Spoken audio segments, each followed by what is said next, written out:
밤이 깊어갈수록 고독은 더 짙어집니다. 주위에는 분명 사람들이 있는데 이상하게도 세상에 혼자 남겨진 것 같은 기분이 듭니다. 가족도 있고 친구도 있지만 정작 힘들 때 기댈 곳이 없다는 생각이 듭니다.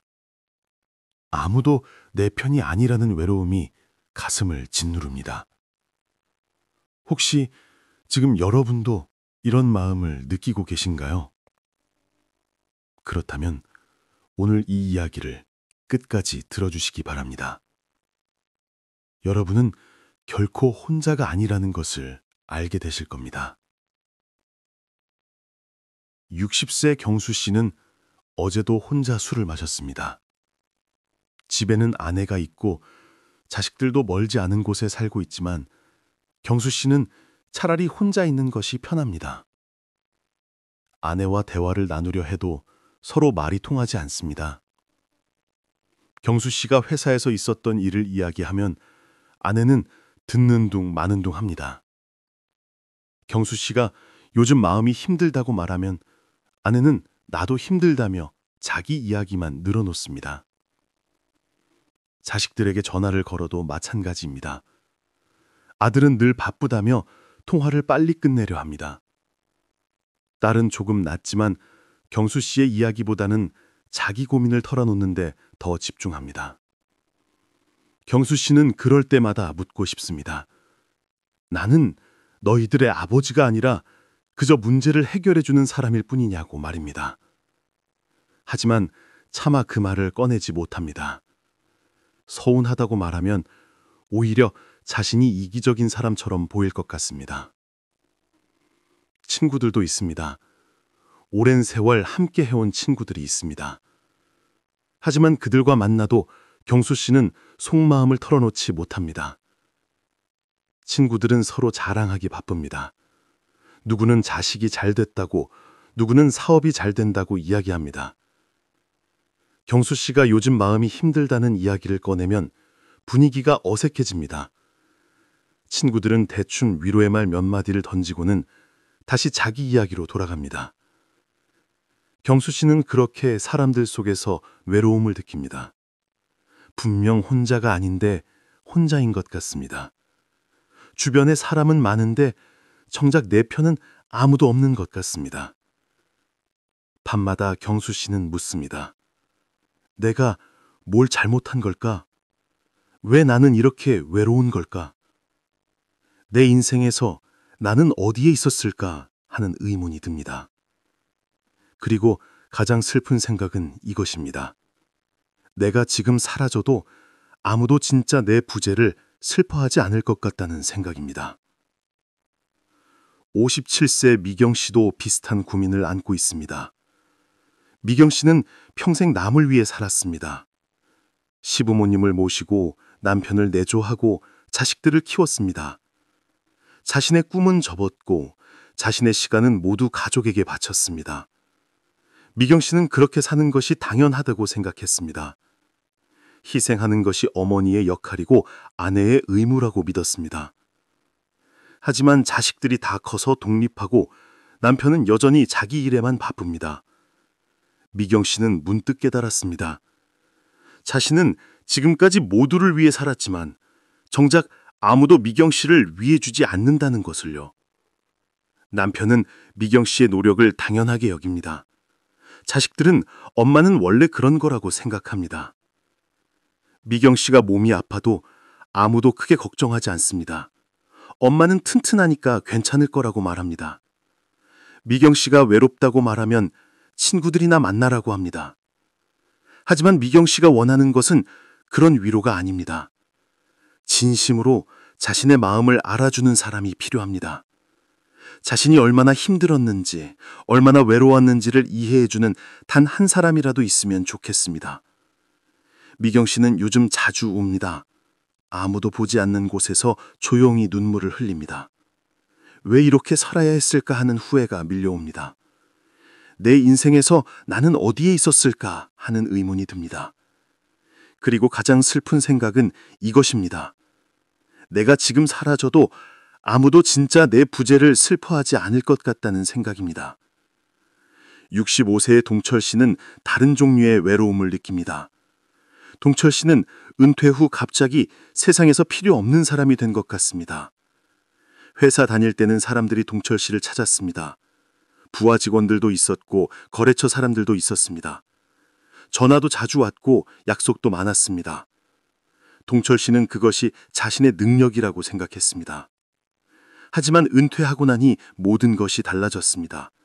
전화는 뚝 끊겼고 사람들은 연락하지 않습니다. 가끔 옛 동료들과 만나도 동철 씨는 대화에 끼지 못합니다. 그들은 여전히 회사 이야기를 하고 동철 씨가 모르는 사람들의 이야기를 합니다. 동철 씨는 그 자리에서 투명 인간이 된 것 같은 기분을 느낍니다. 집에 있어도 마찬가지입니다. 아내는 아내대로 바쁩니다.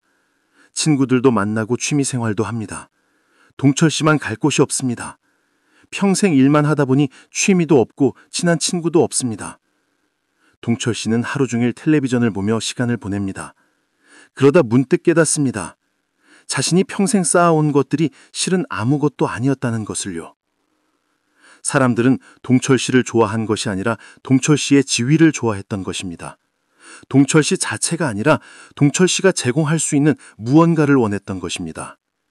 이제 그것이 없어지니 아무도 동철 씨를 찾지 않습니다. 동철 씨는 그제야 깨달았습니다. 평생 자신의 편이라고 생각했던 사람들이 실은 조건부 관계였다는 것을요. 이 세 사람의 이야기가 유독 마음에 와 닿으신다면 여러분도 지금 비슷한 외로움을 느끼고 계신 것입니다. 사람들 속에 있으면서도 혼자라고 느끼는 외로움 말입니다. 누군가와 대화를 나누면서도 전혀 이해받지 못한다는 고독 말입니다.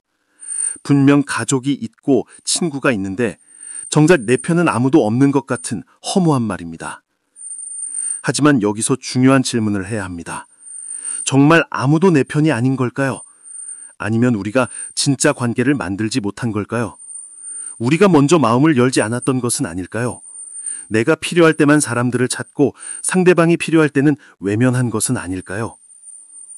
경수 씨는 상담사를 찾아갔습니다. 더 이상 혼자서는 이 외로움을 견딜 수 없었기 때문입니다. 상담사는 경수 씨에게 물었습니다. 가족들에게 진심을 표현해 본 적이 있느냐고 말입니다. 경수 씨는 당황했습니다. 무슨 말인지 이해하지 못했습니다. 상담사는 다시 물었습니다. 아내에게 사랑한다고 말해 본 적이 있느냐고, 자식들에게 고맙다고 표현해 본 적이 있느냐고 말입니다. 경수 씨는 멈칫했습니다. 생각해보니 그런 말을 한 기억이 없었습니다. 경수 씨는 늘 가족들이 자신의 마음을 알아주기를 바랬습니다. 하지만 정작 자신은 가족들에게 마음을 표현하지 않았습니다. 경수 씨는 돈을 벌어오고 가장의 역할을 하는 것으로 충분하다고 생각했습니다. 말하지 않아도 알 거라고 믿었습니다. 상담사는 말했습니다. 사람은 투시 능력자가 아니라고 말입니다. 말하지 않으면 모릅니다. 표현하지 않으면 전해지지 않습니다. 경수 씨가 가족들을 사랑하고 고마워하는 마음을 표현하지 않았다면 가족들도 경수 씨에게 그렇게 할 이유를 몰랐을 것이라고 말입니다. 경수 씨는 그날 밤 오랜만에 아내와 진지한 대화를 나눴습니다. 처음에는 어색했습니다. 무슨 말을 어떻게 시작해야 할지 몰랐습니다. 하지만 경수 씨는 용기를 냈습니다. 자신이 요즘 외롭다고 말했습니다. 아내도 자식들도 자신의 마음을 몰라주는 것 같아 슬프다고 털어놓았습니다. 아내는 놀란 표정을 지었습니다. 그리고 조심스럽게 말했습니다. 자신도 똑같은 마음이었다고 말입니다. 남편이 자신에게 관심이 없는 것 같아서 외로웠다고 했습니다. 남편이 무슨 생각을 하는지, 무엇을 원하는지 알 수가 없어서 답답했다고 털어놓았습니다. 두 사람은 그제야 깨달았습니다. 서로가 서로를 필요로 했는데 그것을 표현하지 않아서 오해가 쌓였다는 것을요. 경수 씨는 아내가 자신에게 무관심하다고 생각했고 아내는 경수 씨가 자신을 사랑하지 않는다고 느꼈습니다. 하지만 실제로는 둘 다 상대방의 사랑과 관심을 원하고 있었습니다. 미경 씨의 깨달음은 조금 달랐습니다. 미경 씨는 자신이 평생 희생했다고 생각했습니다. 하지만 상담을 받으면서 알게 되었습니다. 자신이 원해서 한 선택도 많았다는 것을요.